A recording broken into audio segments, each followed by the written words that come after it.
Olá, gente, tudo bem? Para quem está assistindo esse vídeo pela primeira vez, meu nome é Erika Fujita, sou engenheira agrônoma, presto assistência técnica para pequenos e médios produtores no cultivo de frutas e hortaliças. As dicas que eu passo a vocês sempre são práticas, porque é essa a intenção desses vídeos, do meu trabalho também como extensionista rural e também prestando assistência técnica.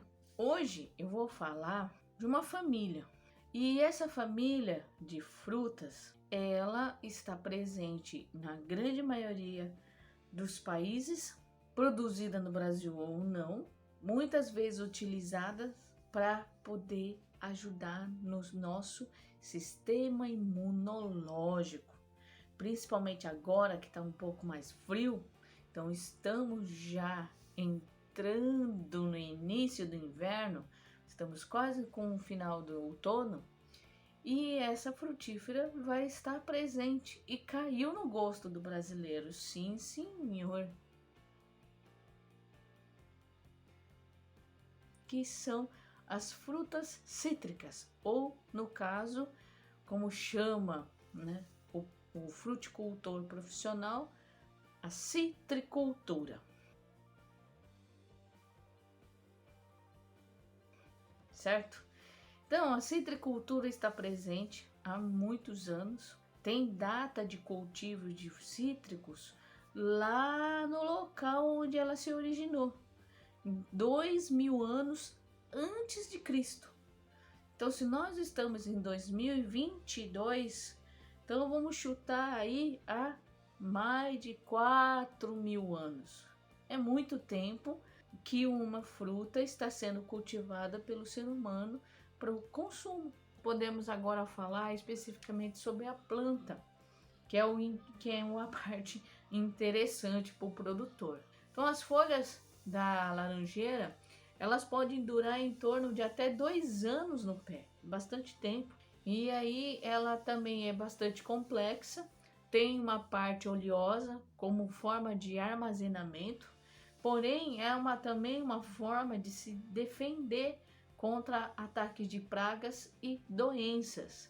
Tanto é que as laranjeiras, como no caso é o que tem maior em números cultivados no nosso país, então vamos intitular a laranja, mas sem esquecer que eu já englobo tudo, porque senão eu vou ter que falar laranja, limão e tangerina. Daí, para não ficar falando laranja, limão, tangerina, eu vou falar laranja, certo? Combinado? Então, as laranjas, ela tem as folhas que duram em torno de 2 anos, tem essa característica oleosa, principalmente pelos fatores que eu acabei de mencionar. Como a citricultura no Brasil, ela é de extrema importância, lembra-se dos dados que eu passei para você em outros vídeos, ela foi responsável para quê? Como ela tem essa importância na economia, na absorção de mão de obra e na geração de renda de forma geral, direta e indireta, é uma cultura extremamente pesquisada para poder aumentar cada vez mais a sua eficiência de produção e ainda conseguir oferecer para o produtor condições de se defender de pragas e doenças. Então, dessa forma, a citricultura brasileira tem bases, pontos de pesquisas, principalmente aqui no estado de São Paulo, mas em outros estados começou a ser desenvolvida esses locais de pesquisas para tentar fazer com que exista cada vez mais plantas na quais conseguimos deixar saudáveis através de nutrição e água, claro, e também fazer com que haja formas de se defender, porque a citricultura ao longo da história, desde que chegou em 1530, ela passou por vários problemas, principalmente por causa de doença, correndo risco até de dizimar por completo todo o pomar no Brasil, principalmente na época do cancro cítrico. Cancro cítrico é uma doença tão grave que acaba interferindo na produtividade da planta. E logo depois de alguns anos veio o caso amarelinho, ou se não o greening, que é um nome de uma doença transmitida pelo Psyllidium. É um inseto típico da cultura. Então, os produtores de laranja que estão me ouvindo sabem muito bem do que eu estou falando. E a guerra está armada. Tanto é que no município que eu morava, no interior de São Paulo, estava inserido dentro dessa região nova fronteira de produção de laranjas e limões. E devido a essa importância de controlar de forma uniforme, existe uma fundação chamada Fundecitrus que faz com que haja ações para que, por exemplo, vamos supor, existem ações que faz com que os produtores, devem ser obrigados a cadastrar. Ninguém compra muda de laranja ou limão sem ter notificado, nem sem ser notificado para o governo do estado, principalmente na parte da Secretaria de Agricultura, porque você tem que pegar e cadastrar o número de plantas adquirido para poder ter um controle sanitário. E a Fundecitrus recebe esses dados, elas organizam multirão com todos os produtores da região na aplicação do defensivo. Por quê? Para que essa praga não se refugie num pomar que não tenha sido aplicado. Então, dessa forma, eles conseguem fazer com que exista um equilíbrio populacional dessa doença. Existe um monitoramento que é feito pelas pessoas de campo da Fundecitrus, que visita todos os pomares grandes e pequenos e colocam cartelas adesivas para poder contabilizar o número dos Psyllidiums que estão naquele momento. E eles passam rodando toda a região. Até que essa cidade que eu morei, que chama-se Duartina, eles têm um escritório, né, uma pequena base ali da Fundecitrus, na qual eles correm todas as fazendas da região. Se eu não me engano, naquele município estava estimado em torno de 4 milhões de pés dessa cultura plantados na redondeza, né, nas fazendas em torno. Inclusive tem uma multinacional, pelo menos tinha quando eu estava lá, que tinha um cultivo de limão e laranja especificamente para fazer suco. Não havia venda in natura do fruto. É o que acontece na maioria dos pomares de laranja. É destinado exclusivamente para suco. E alguns pomares eles destinam para o consumo in natura. É um mecanismo bem interessante, que eu só acabei dando uma pequena pincelada de uma pequena açãozinha, um pequeno requisitozinho do trabalho deles. Mas como essa importância tem que existir, é uma ação assim, estadual e municipal. O controle acaba afetando a economia do município. Então, se eu tenho a entrada da doença, os pomares acabam e a renda da cidade muitas vezes depende disso, ela vai diminuir.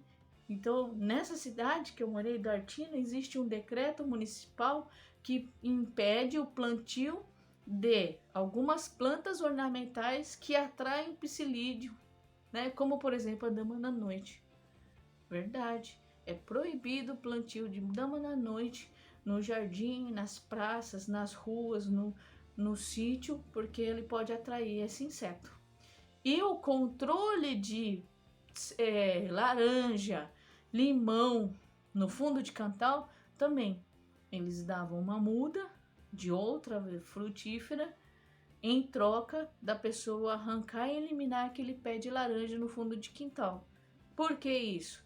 Porque se a Fundecitrus manda essa informação de todos os produtores daquela região entrar de forma unificada para controlar aquela praga, se tiver na cidade vários pés de laranja lá no fundo de quintal, os insetos que acabaram tendo sorte de chegar lá na cidade, ela vai se refugiar nos pomares domésticos. Tem muitas pessoas que falam, Érica, isso é ignorância. Mas não, é muito mais além, porque envolve a economia da cidade. Porque se a cidade recebe pessoas que vêm do Nordeste só para colher laranja, porque falta mão de obra, é giro de dinheiro ali. Então, se ele está recebendo uma pessoa que vai ganhar dinheiro colhendo a laranja, ele pode gastar naquela cidade, fazer compras, né, mercado, isso, aquilo, e aí vai. Entendeu? E ainda tem algumas pessoas que aqui traz o restante da família para cá. Não é muito, mas existe casos. Então, assim, é um fator que tem que ser levado muito a sério. E eu lembro que quando eu morei lá, tinha muito conflito. Muita gente brava, brava, brava. Aí, cara, eu tenho esse pé de limão há tanto tempo e não dá.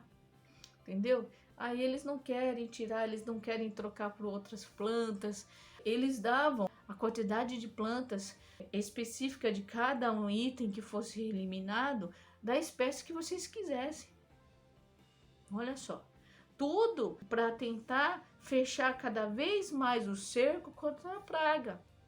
Porque é uma praga, o greening, é um tipo de doença que leva a planta à morte. E é muito sério, porque ela mata a planta, deixa as folhas amareladas e leva à morte.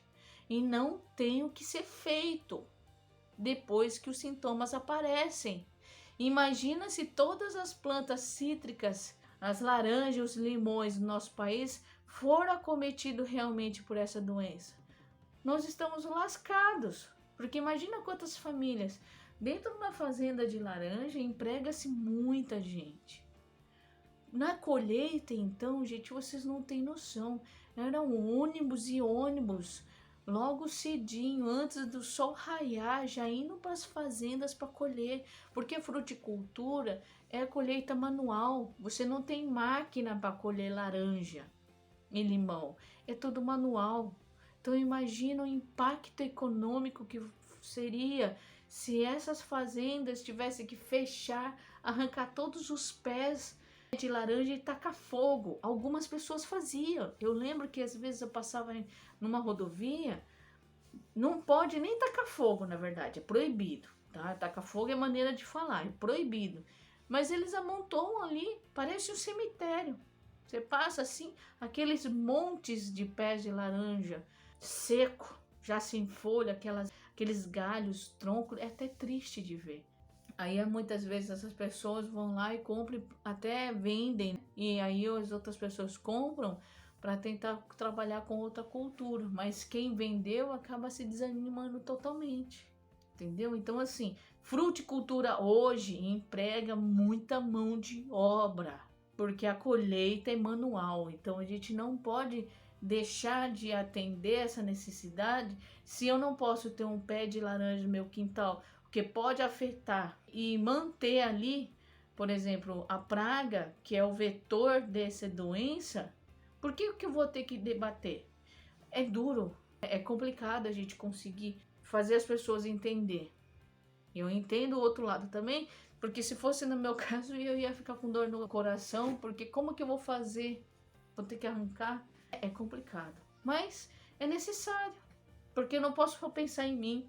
Eu tenho que pensar nas famílias que estão ali colhendo laranja, quanto que ele está ganhando para mandar lá para o Nordeste, lá em Sergipe, para a família deles poderem comprar uma comida melhor, abastecer a despensa. É complicado, mas é a realidade, gente. E até hoje tem. Então, antigamente eram os cortadores de cana que vinham para São Paulo. Agora são os colhedores de laranja. Só que não se tem colheitadeira mecanizada. Por enquanto não. Porque começa a inviabilizar o fruto, e o fruto, quando fica muito machucado, ele apodrece rápido. Aí chega lá, na hora de fazer o suco sai horroroso, amargo, azedo, terrível. Então não tem outra forma.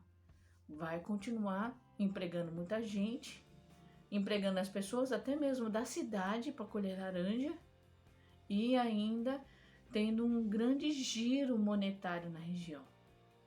Então é um trabalho bem interessante, muito legal. Quis trazer para vocês porque eu sei que não é todo mundo que conhece essa informação, mas é um trabalho bonito. E é só uma pequena fração do que é feito de trabalho na Fundecitrus. É bem interessante. O Fundecitrus hoje já está atuando em Minas, porque ele está indo onde existe aumento de pomares em grande escala, para poder junto, né, numa força-tarefa só, poder controlar de forma uniforme todas as pragas e doenças que pode vir ou que já tem. Aí as pessoas me perguntam, falam, nossa, Érica, por que tem tanto problema? Por que eu não consigo colher mais poncá? Por que eu não consigo mais ter limão? Por que eu não consigo mais ter laranja? Nada dá, elas morrem e não produz. É porque assim, o estado de São Paulo faz décadas e décadas trabalhando com o plantio de laranja no estado. Fomos os pioneiros em cultivar esse fruto no país. Somos uma grande potência, responsável pela grande exportação de suco para o mundo afora. Então foram muito tempo trabalhando em grande quantidade, constantemente, com a mesma cultura. Aí o que acontece? Aumenta a população de praga e doença. Então não tem jeito.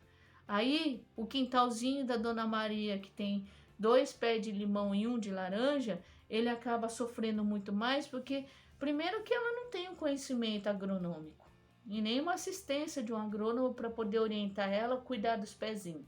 Segundo, que nem compensa por ter 3 pezinhos de planta cítrica ali no quintal para comprar um defensivo. Então, infelizmente acaba acontecendo isso, tá bom? Dessa forma, lá onde eu morava, poucas pessoas conseguiam ter colheita de frutas cítricas no seu quintal. Em outros estados, eu já vejo, ou em outra região até mesmo de São Paulo, crescimento e desenvolvimento maravilhoso, porque ainda não chegou nesse local ainda. Graças a Deus não, e principalmente a densidade de plantas é pequena. Na Mata Atlântica, que eu atuo aqui em São Paulo, onde eu moro, pode ter pés de laranjas e de limões, mas não passa de 30, 40 plantas. Em cada sítio, 3, 4 ali sozinho. Um limão o pessoal acha que é nativo e o limão cravo produz muito bem por aqui. Lá no Mato Grosso do Sul, que eu atuo também, não tem grandes pomares. Só que já os poucos pomares que já aumentam o número de plantas, já começam a aparecer os problemas por causa de densidade. Então esse é o calcanhar de Aquiles de qualquer produção vegetal, hortaliças e frutas, qualquer, tá bom? Bom, gente, por enquanto é só, porque esse tema é muito extenso e como é uma atividade econômica importante para o Brasil, então eu preciso ter mais tempo para expor. Não estou me desmerecendo as outras, tá? Por favor, não é isso. É que é muita informação mesmo, porque tem detalhezinhos que fazem a diferença. Então, agradeço vocês que ficaram até agora assistindo meu vídeo. Aguarde que vai ter mais informação sobre o tema. E vamos nos falando. Mandem mensagem para mim. Quem não está inscrito no meu canal do YouTube, vai lá, se inscreva, aperta o sininho para você receber notificação de novos vídeos. Não deixa de curtir a minha página no Facebook e no Instagram, tá bom? E fica aí atento para o próximo vídeo. Até mais!